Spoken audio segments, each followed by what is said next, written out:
Welcome to Fox 17 Unfiltered. I'm Max Goldwasser.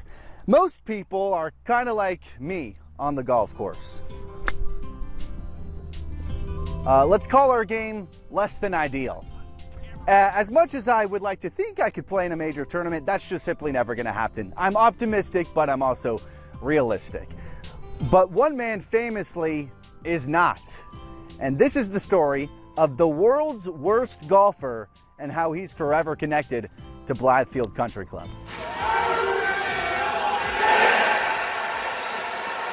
And Harmon makes his history at Hoylake. Brian Harmon, the latest to live out every golfer's dream of capturing the claret jug. I was told a long time ago that you cannot make history in this game unless you win a major.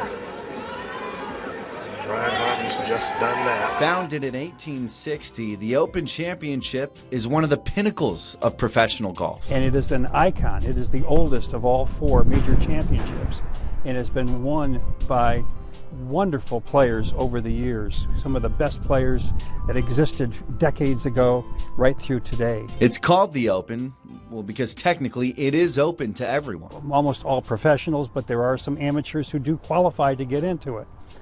Not Flitcroft, unfortunately. Maurice Flitcroft from Manchester, England. He's a man of many talents, a crane operator, a shoe polish salesman, an ice cream man, even a stunt comedy high dive. Golf was not one of them.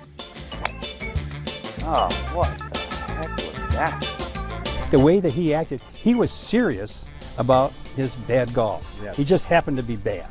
Flitcroft had never played a round of golf in his life until 1976. The Open Championship would allow you into one of their qualifiers if you declared that you were a professional.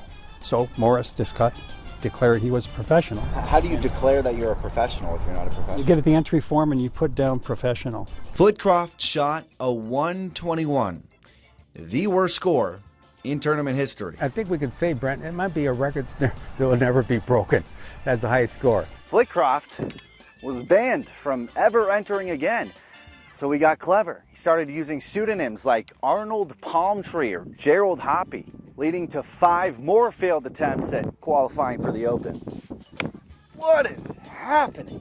He's kind of like a fun-loving gate crasher that had a dream about being noticed and having fun with it. And harmless gentleman, great sense of humor.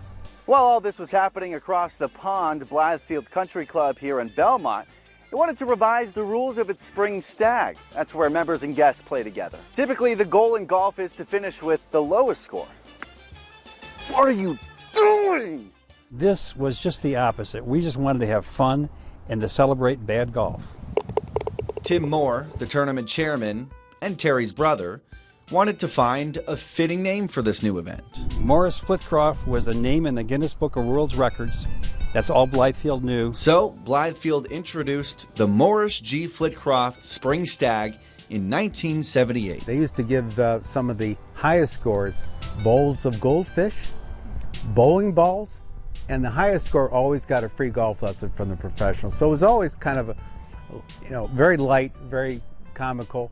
And Definitely needed the lesson, that's for sure. They definitely needed the lesson. Then, in 1988, Terry had an idea.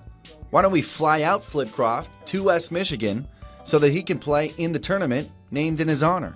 There's Maurice lining up a putt, and Terry, and me. And they say, surprisingly, his round was not atrocious. Here's Maurice teeing off on the first tee, and actually, that's a pretty decent golf swing. Somebody asked him what he felt about teeing off on the first tee. And he said, well, I don't know what made me more nervous. He says, driving off of the first tee in a tournament named in my honor, or driving on the right side of 28th Street.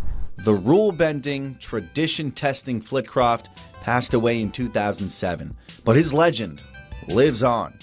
First in a book called The Phantom of the Open, followed by a movie of that same title, released in 2021, in which comedian Mike Capozzola plays the role of Terry Moore. That was kind of odd. I knew that Brad Pitt was out of the question. Flitcroft will be remembered as a dreamer, maybe a little too big for his own good.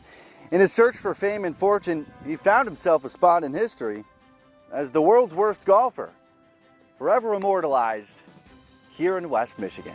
Blythefield has really enjoyed having something that's different from any other spring member guest, and that's celebrating bad golf in honor of the guy that did it best, or maybe worst.